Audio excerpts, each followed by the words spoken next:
बड़ा मस्त कथा है। यह कथा को ध्यान से सुनिएगा। एक कथा ये होगा, इसके बाद एक और कथा होगा, इसके बाद समापन। इसलिए कथा ही कहाँ बचा है। एक दिवसीय कथा में 3 कथाएं चलेंगी और अगर आप लोगों को अच्छा लगेगा और आप लोग अगर बोल देंगे तो एक शिव जी का कथा सुना दूंगा। इसके बाद में देवी जी का जस गीत इत्यादि करते हुए कथा का श्रवण समाप्त हो जाएगा।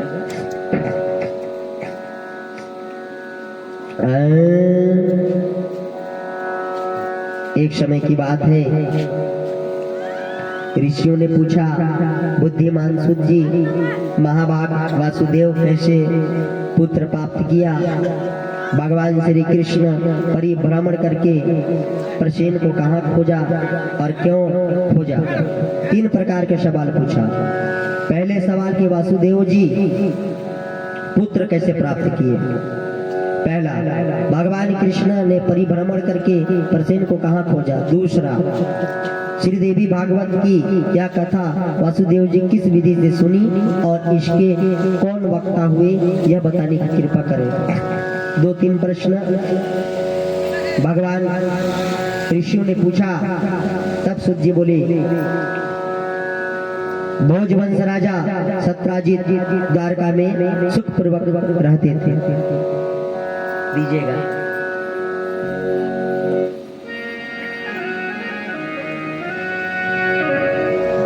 सत्राजित जो थे ना, ध्यान से सुनिएगा, सत्राजित जो थे वो सूर्य देव का बहुत बड़े भक्त थे।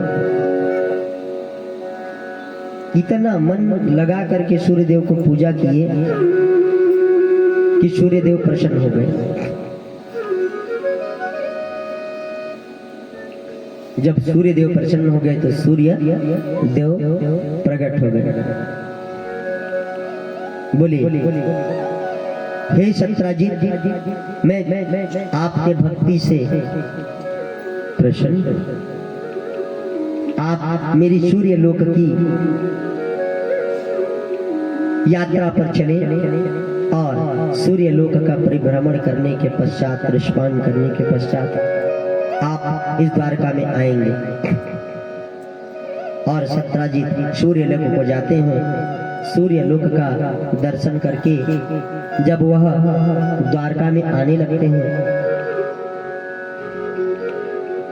तो सूर्य देव ने उनको भेंट में समंतक मणि दे दिया। अब बोलिए, समंतक मणि क्या होता है? तो जिस व्यक्ति के पास में समंतक मणि आ जाता है, जैसे पारस पत्थर होता है, आप पारस पत्थर को लोहा में बस स्पर्श करा दीजिए, वो लोहा सोना में, स्वर्ण में परिवर्तित हो जाता है।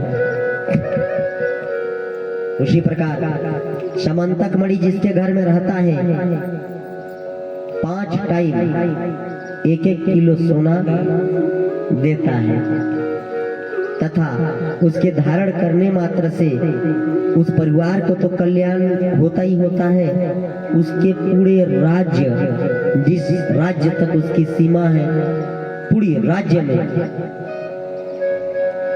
हैजा जैसा कोई बीमारी नहीं आता, अकाल जैसा कोई स्थिति पैदा नहीं होता, अकाल मृत्यु भी पूरे राज्य में नहीं होता। जब सत्राजित उस मणि को गले में धारण करके आते हैं तो उस मणि का इतनी चमक होती है कि पूरा द्वारका वासी इंजोला से जगमगा जाता है। अचानक भगवान श्री कृष्ण का सभा लगा हुआ था, तो कृष्ण के अलावा जितने मंत्री थे, पदाधिकारी थे, नगरवासी थे, सब कहने लगे कि स्वयं सूर्य देव इस पृथ्वी लोक में आ रहे हैं। तब भगवान तो अंतर्यामी है, उन्होंने कहा कि यह सूर्य देव नहीं अपितु सत्राजित आ रहे समंतक मणि धारण करके। सब ने जान गया कि भगवान श्री कृष्ण समंतक मणि के बारे में जान गए।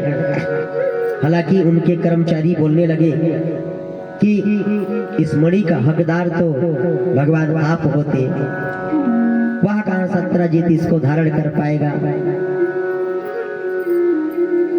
भगवान मुस्कुराए और कुछ नहीं बोले। सभा समाप्त हो गई। सत्यजीत उस मणि को मंदिर बनवा करके अपने मंदिर में रख दिए और 5 टाइम स्वर्ण प्राप्त करके धन धान्य से, यश से, कीर्ति से परिपूर्ण हो गए। एक दिन की बात है, उनका एक छोटा भाई था प्रसेन, वह धीरे से उस मणि को निकाल करके अपने गले में धारण कर लिया और जंगल की ओर चल पड़े। उस मणि का रोशनी पूरे जंगल में फैल गया। तब सिंह जी देखते हैं कि यह अद्भुत चमक किसकी है, तो सामने देखते हैं कि एक मनुष्य इसको धारण किया हुआ है। सिंह जी उस प्रसेन को मार करके और वह मणि छीन लेते हैं और अपने बिल की ओर जाने लगते हैं। उसी प्रकार अति विद्वान, अति शक्तिशाली ऋक्षराज जामवंत जी अपने गुफा से निकल करके उस रोशनी के मणि के प्रभाव से बाहर निकलते हैं और देखते हैं सिंह के हाथों वह मणि है। तब उन्होंने सिंह को मार करके और अपने गुफा के अंदर जाते हैं और अपनी पुत्री जामवंत को खेलने के लिए दे देते हैं।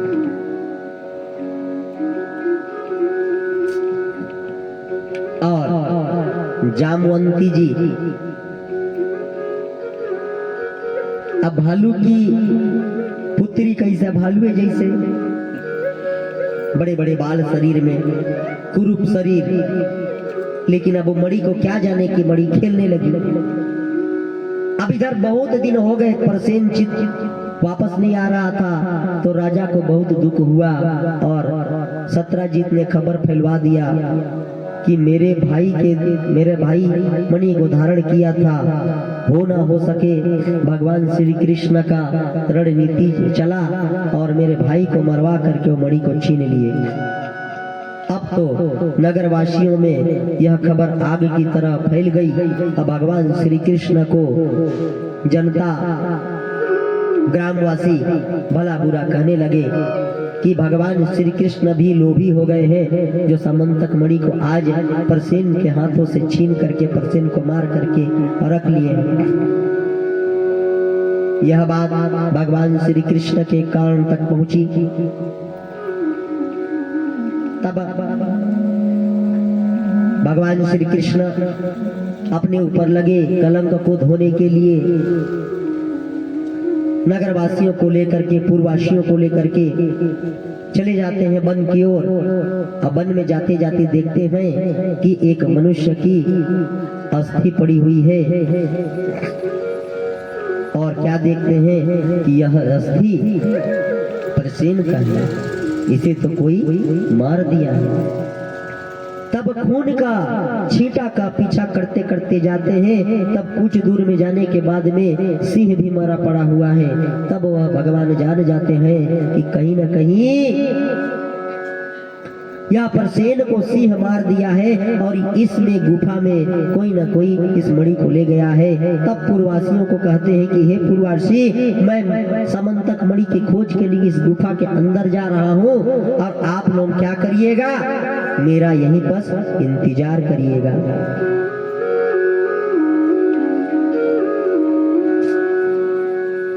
तब जो पूर्ववासी थे इंतजार किए, 1 दिन, 2 दिन, 3 दिन, 4 दिन, 5 दिन, 6 दिन, 7 दिन, 8 दिन, 9 दिन, 10 दिन, 11 दिन इंतजार करते करते उनकी इंतजार की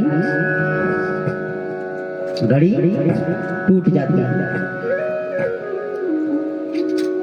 और बड़ी देर हो गई भगवान को आने के लिए। तब वो 12 दिन के पश्चात जा करके मथुरा में भगवान श्री कृष्ण जी का जहाँ राज्य था सबको बता दिए कि भगवान श्री कृष्ण गुफा में गए। अब 12वां दिन हो गया, समंतक मणि लेकर के नहीं वापस आए।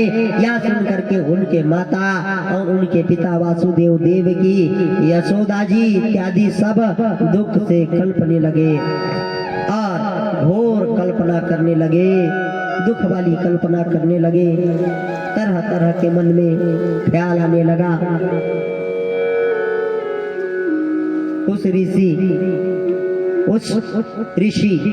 ऋषि के दरबार में जाने लगे और कहने लगे कि हे भगवान, मेरे पुत्र वासुदेव को क्या हो गया और क्यों नहीं आ रहे। तब ऋषि मुनियों ने सलाह दिया कि हे वासुदेव, अगर आप भगवान श्री कृष्ण और अपने पुत्र को वापस लाना चाहते हैं तो एक दिन उचित विद्वानों को बुला करके देवी भागवत का कथा सुनो। तो तब बोले, देवी भागवत कथा से क्या मेरा पुत्र वापस आ जाएगा। तब बोले, हाँ, यह देवी भागवत कथा इतना पावन है, इतना पवित्र है और इतना प्रभावकारी है कि इसके सुनने मात्र से आपके सारे कष्ट का निवारण हो जाता है। इस प्रकार वासुदेव उचित ब्राह्मणों को, उचित विद्वानों को बुला करके यह कथा सुनने की योजना बनाई और एक दिन तिथि निश्चित हुआ और लगातार 9 दिन तक कथा का रसपान किए। जब 9 दिन में कथा समाप्त हो गया, ध्यान से सुनिएगा, तब उन्होंने कथा सुनाने वालों को तथा उसमें साथ देने वालों को प्रचुर मात्रा में धन धान्य वस्त्र इत्यादि यथा योग्य दक्षिणा दे करके जब विदाई किए, इसके बाद में 27वां दिन में भगवान श्री कृष्ण एक स्त्री को लेकर के दरबार में पहुंचते हैं तो अचानक खलबली मच जाता है। तब सभी पूछते हैं कि भगवान श्री कृष्ण, आप इतना दिन में और ये कौन है। तब भगवान श्री कृष्ण कहते हैं, रुकिए मैं बताता हूँ। भगवान श्री कृष्ण क्या कहते हैं कि जैसे ही मैं उस गुफा के अंदर घुसा तो मुझे कुछ रोशनी दिखने लगी और जब कुछ रोशनी दिखने लगी तो मैंने पास गया। तब एक भालू की बच्ची उसको खेल रही थी। मैं उसको लूटने की चेष्टा किया, छीनने की चेष्टा किया। इतने में ही इनके पिताजी भयानक रौद्र रूप धारण करके अति बलशाली जाम्बवान पहुंच जाते हैं और मेरे से युद्ध करने लगते हैं। इतने बलशाली, इतने बलशाली, इतने बलशाली 27 दिन तक जो पूरी पृथ्वी को एक हाथ से उठा करके अरबों खरबों दूर तक फेंक सकते हैं, उस जामवंत के भुजा में कितनी शक्ति रही होगी। जो हजारों शेष को भी गिरा सकते हैं, उनके भुजा में कितनी ताकत होगी। वो भगवान श्री कृष्ण से लड़ते लड़ते जब 27वां दिन में जब भगवान श्री कृष्ण उनको हरा देते हैं, उठा करके पटक देते हैं, तब जामवंत जी को याद आ जाता है कि प्रभु श्री रामचंद्र जी ने मुझे वरदान दे करके गया था कि जाओ तुम क्षीर काल तक इस धरती में निवास करना। तो बोले, प्रभु कब दर्शन दोगे। तब प्रभु श्री रामचंद्र जी ने बोला था कि जाओ इस गुफा में निवास करो और राम नाम का भजन करो। एक दिन कोई आएगा और तुमको युद्ध में हरा देगा, तो जान देना कि जिस जो युद्ध में हरा दिया वो स्वयं नारायण है।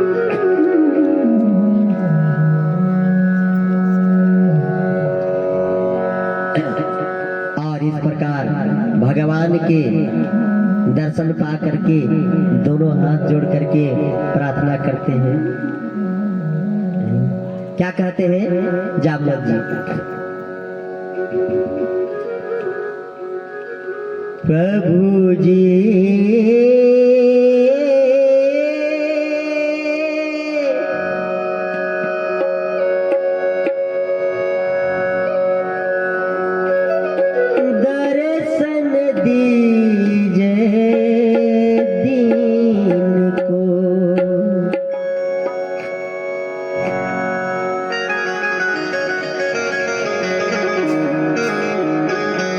हरि जी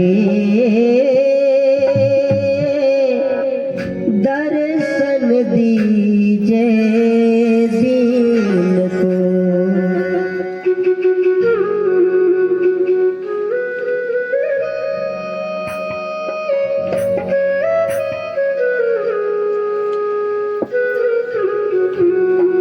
प्रभु जी दर्शन दीजे दीन को।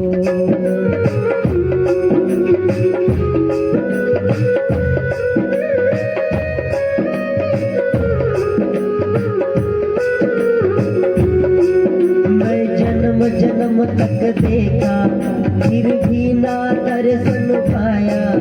मैं जन्म जन्म तक देखा फिर भी ना दर्शन पाया। तेरे याद में रात बिताया।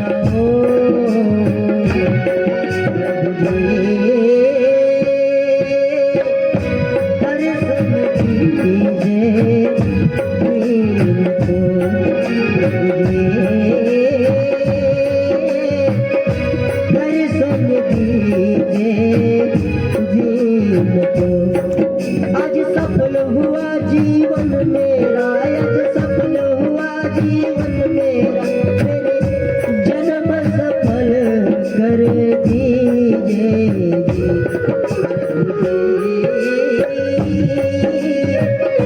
दर्शन दीजिए दीन को।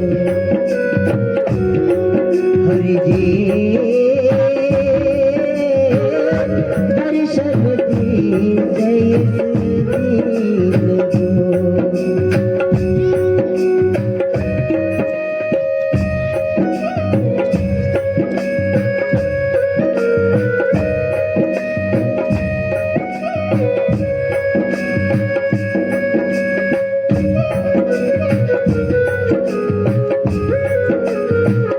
क्या बात है? एक बार जामवंत देखे ना भगवान को, तब भगवान चतुर्भुज रूप में विश्व रूप में होकर उनको दर्शन दिए। तब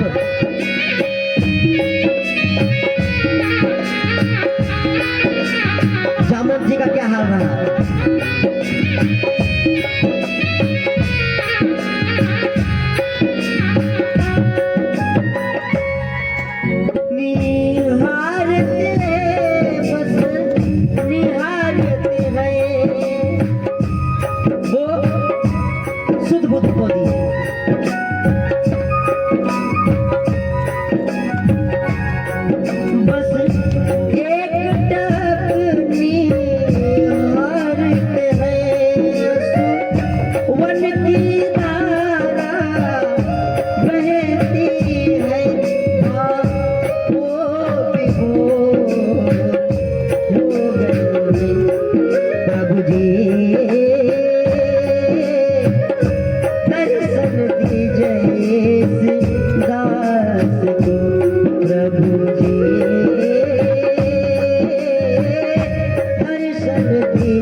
भगवान दर्शन दे देते हैं, भाव विभोर करके दर्शन करते हैं।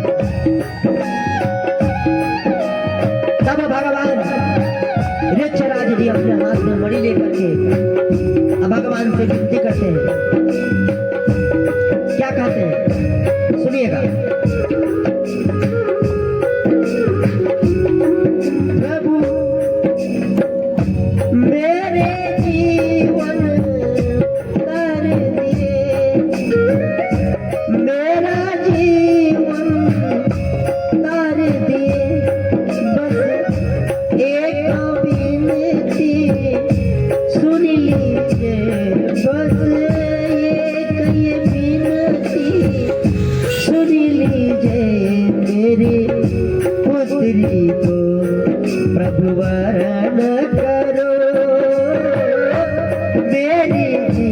जीवन सफल करो प्रभु वरण करो मेरे जीवन सफल करो प्रभु वरण करो मेरे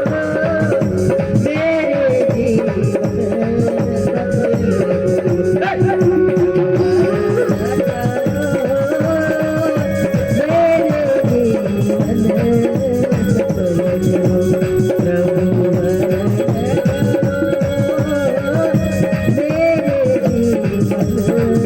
सफल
यही विनती है हर्ष करो स्वामी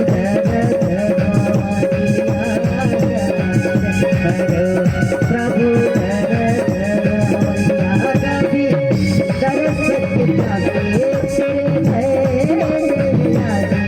प्रभु शरण लीजिए शरण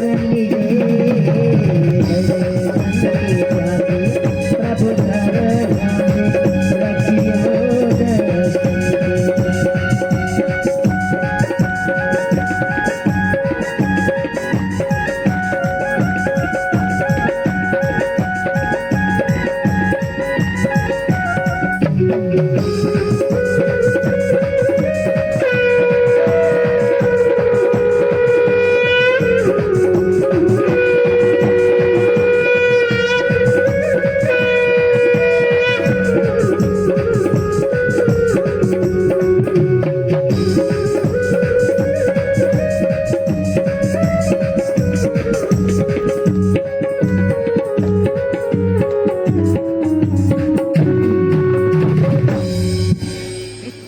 और भगवान श्री कृष्ण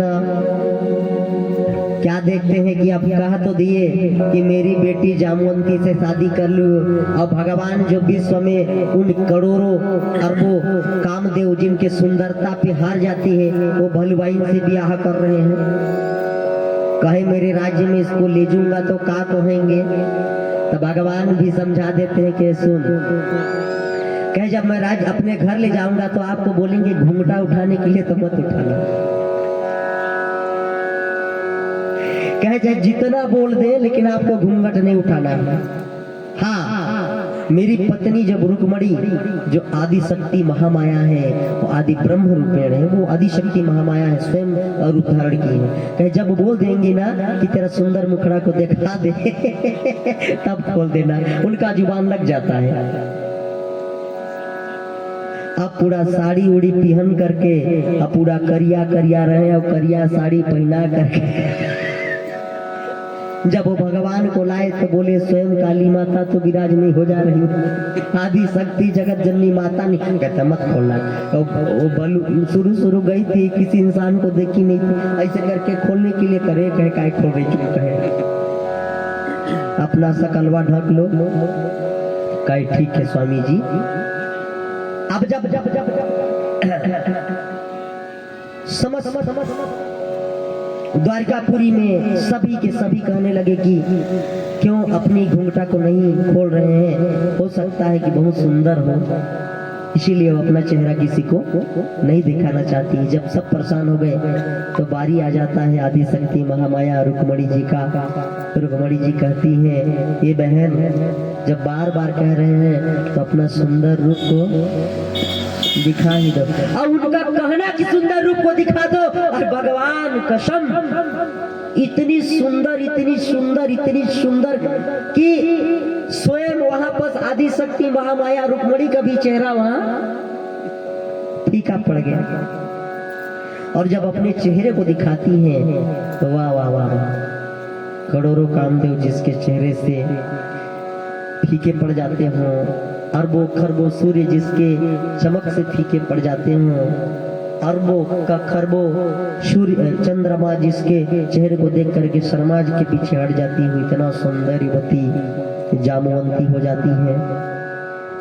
और इस प्रकार देखिए यह महात्मय हो गया कि भगवान श्री कृष्ण भी इस देवी भागवत कथा को सुनने के बाद में आ जाए। प्रेम से बोली जगत जननी माता भवानी की।